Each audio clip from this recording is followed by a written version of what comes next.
कहानी की शुरुआत होती है कोलोराडो की एक हाई सिक्योरिटी जेल में, जहां रे ब्रेसलिन नाम का एक आदमी कैद था।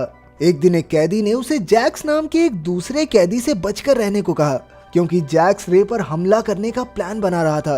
अगले दिन अपने प्लान के हिसाब से जैक्स ने रे पर हमला कर दिया, लेकिन वो रे के सामने टिक नहीं पाया और आखिरकार रे जीत गया। लेकिन इसी लड़ाई के चक्कर में गार्ड्स ने सजा के तौर पर रे को अलग चेंबर में बंद कर दिया। ये जेल का वो हिस्सा था जहां सबसे खूंखार कैदियों को 24 घंटे कैद में रखा जाता था। रे के इस नए कमरे में कोई खिड़की तक नहीं थी, सिर्फ एक टॉयलेट था। इसके अलावा कैमरों की मदद से 24 घंटे उस पर नजर रखी जाती थी। अब रे तुरंत इस जेल से भागने के प्लान के बारे में सोचने लगा। उसने जेल में घूमकर हिसाब लगाया कि जेल के पास ही एक गैराज है। इन दिनों जेल में गार्ड्स भी थोड़े कम थे, इसलिए अगले कुछ दिन तक रे ने बहुत बारीकी से हर गार्ड का चाल चलन देखा। उसने देखा कि गार्ड्स ठीक 7 मिनट के लिए बाहर सिगरेट पीने जाते थे। अब उसे सिर्फ अपने कमरे के दरवाजे का पासकोड पता लगाना था। इसके लिए उसने खाने के साथ आने वाला दूध का प्लास्टिक उतारा और चुपके से पासकोड की स्क्रीन पर लगा दिया। जल्द ही उसे पासकोड के नंबर मिल गए और फिर उन्हें सही तरीके से अरेंज करना कोई बड़ी बात नहीं थी। इसके अलावा उसने बाहर मौजूद अपनी टीम तक भी खबर पहुंचा दी कि जिस दिन वो भागेगा उस दिन ठीक 4 बजे उन्हें साथ की गैराज में आग लगानी होगी। आखिरकार वो दिन आ ही गया और रे पासकोड लगाकर कमरे से बाहर निकला। फिर वो पाइप्स वाले रास्ते से होता हुआ गैराज तक आ पहुंचा और उसी समय उसकी टीम ने बाहर विस्फोट करके सबका ध्यान भटका दिया। जल्द ही फायर ब्रिगेड वहां आई और रे चुपके से उनकी गाड़ी के नीचे लटक कर भाग निकला। आखिरकार उसके साथ ही एबिगेल और हश उसे लेने आए, लेकिन फिर उन्होंने रे को एक खाली सड़क पर छोड़ दिया।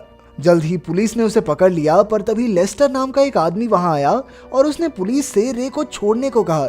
इसके बाद लेस्टर और रे उसी जेल के हेड से बात करने पहुंचे और तब ये खुलासा होता है कि रे खुद एक सिक्योरिटी कंपनी का मालिक था।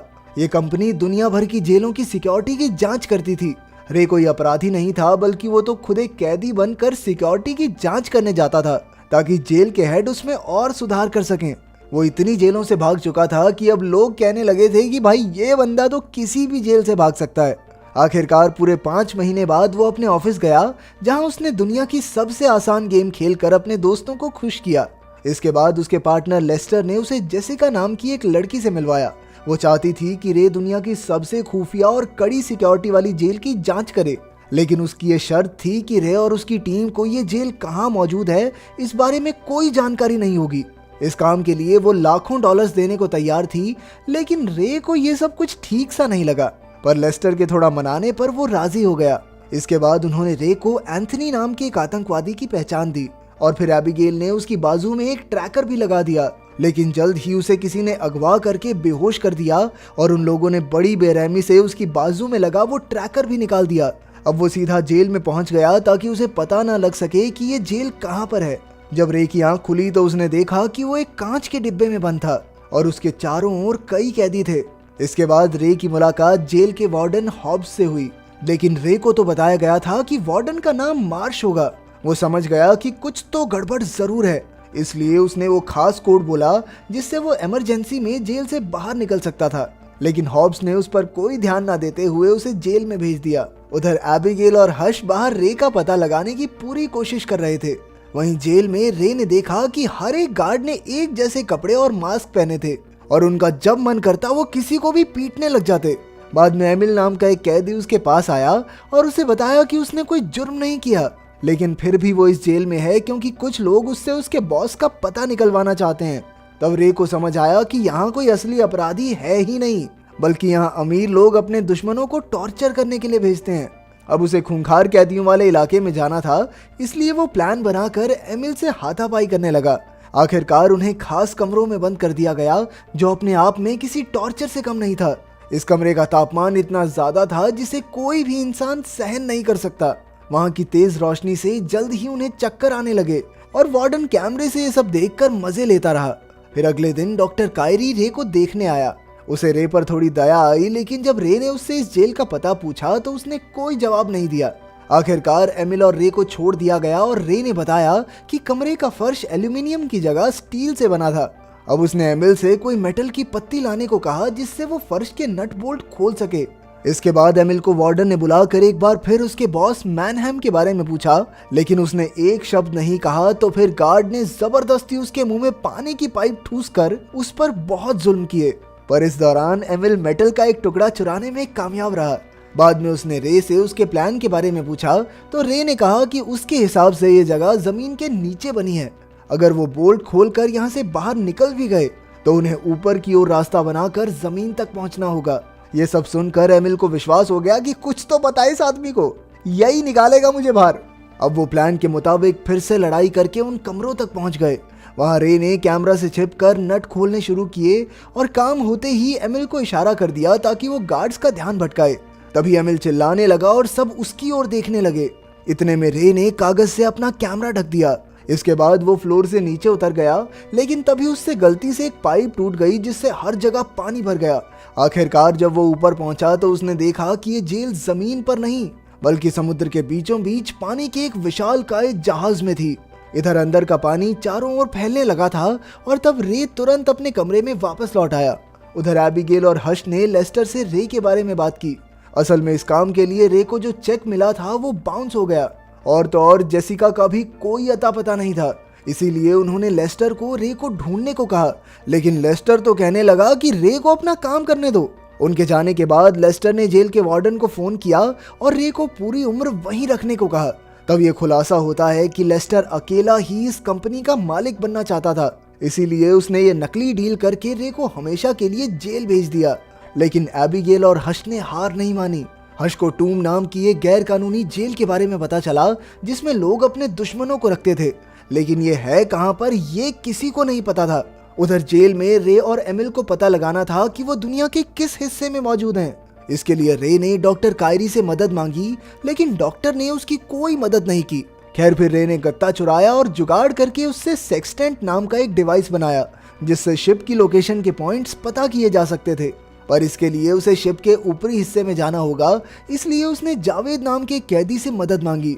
बाद में जावेद ने वार्डन के पास जाकर उसका जासूस बनने का नाटक किया और बदले में उससे खुली हवा में नमाज पढ़ने की इजाजत मांगी। अनजान वार्डन ने इस बात की मंजूरी दे दी और फिर अफरीदी ने उस डिवाइस के जरिए शिप के पॉइंट्स पता किए। आखिरकार रे ने हिसाब लगाया कि वो मोरक्को के पास अटलांटिक ओशियन में थे। तब एमिल ने उसे बताया कि उसका एक दोस्त मोरक्को में ही रहता है, अगर वो किसी तरह उस तक खबर पहुंचा दें तो वो अपनी टीम के साथ उन्हें बचाने जरूर आएगा। अब रे फिर से डॉक्टर कायरी से मिला और उसे मदद करने के लिए मना ही लिया। फिर रात को डॉक्टर ने एमिल के दोस्त को ईमेल लिखकर उनकी जेल का पता दिया।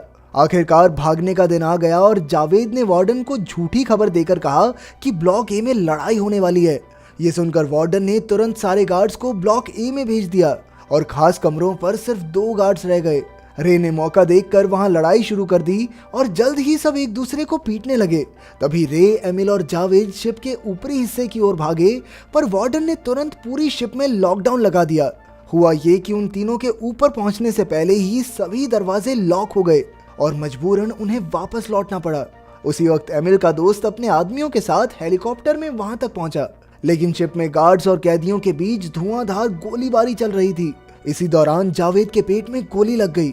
अब रे ने अपना दिमाग लगाया और कंट्रोल रूम में जाकर बिजली काटने का फैसला किया।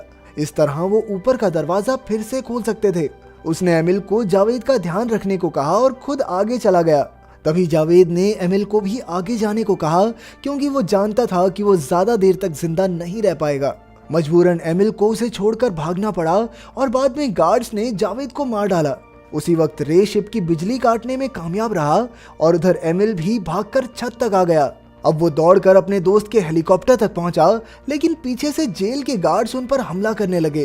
पर उन्होंने हार नहीं मानी और गार्ड्स का सामना करते हुए रे के बाहर आने का इंतजार किया। लेकिन रे तो बदकिस्मती से अंदर पानी के टैंक में फंस गया था। गार्ड्स हर तरफ उसे ढूंढ रहे थे, इसलिए वो दरवाजा खोलकर सीधा समुद्र में कूद गया। तभी एमिल हेलीकॉप्टर में निकल पड़ा और उसने रे को समुद्र में डूबते देखा। उसने तुरंत हेलीकॉप्टर से सीढ़ी फेंकी और आखिरकार रे ने उस पर चढ़कर शिप में मौजूद तेल के टैंक्स पर अंधाधुंध गोलियां बरसाई। जल्द ही शिप में जोरदार धमाका हुआ और वार्डन अपने गार्ड समेत वहीं मारा गया। आखिरकार एमिल और रे सुरक्षित मोरक्को के किनारे पर आ गए थे। तभी एक गाड़ी उन्हें लेने आई और उसमें से जेसिका बाहर निकली। रे ने देखा कि ये तो वही लड़की है जिसने उसे इस जेल में भेजा था। जब एमिल ने बताया कि ये उसकी बेटी है तो ये सुनकर रे के होश ही उड़ गए। तब जाकर ये खुलासा होता है कि असल में एमिल ही मैनहम है और सबको लगता रहा कि मैनहम उसका बॉस है।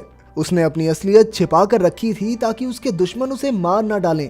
इसके बाद हमें पता चलता है कि जेसिका अपने पिता को जेल से छुड़वाना चाहती थी, इसीलिए उसने धोखे से रे को इस जेल में भिजवाया। अंत में उसने रे को लेस्टर की सच्चाई बताई कि कैसे वो गद्दारी करके जेल वार्डन के साथ मिल गया था। आखिरकार रे एबिगेल और हश से मिला और उसे पता चला कि लेस्टर को एक ऑफर मिला था जिसके मुताबिक अगर रे इस जेल से भागने में नाकामयाब होता तो लेस्टर इस जेल का सीईओ बन जाता। उधर जब लेस्टर को पता चला कि रे बाहर आ गया है तो वो भी अपना बोरिया बिस्तर बांधकर भागने लगा। इसके बाद हश ने गाड़ी में उस पर हमला कर दिया और बाद में जब लेस्टर की आंख खुली तो वो अब भी गाड़ी में ही था, लेकिन वो इस बात से अनजान था कि ये गाड़ी हजारों डिब्बों से भरे जहाज में थी और अब ये जहाज जा कहाँ रहा है ये कोई नहीं जानता। अगर वीडियो पसंद आई तो लाइक कर देना, चैनल को सब्सक्राइब कर देना। मिलते हैं अगली वीडियो में।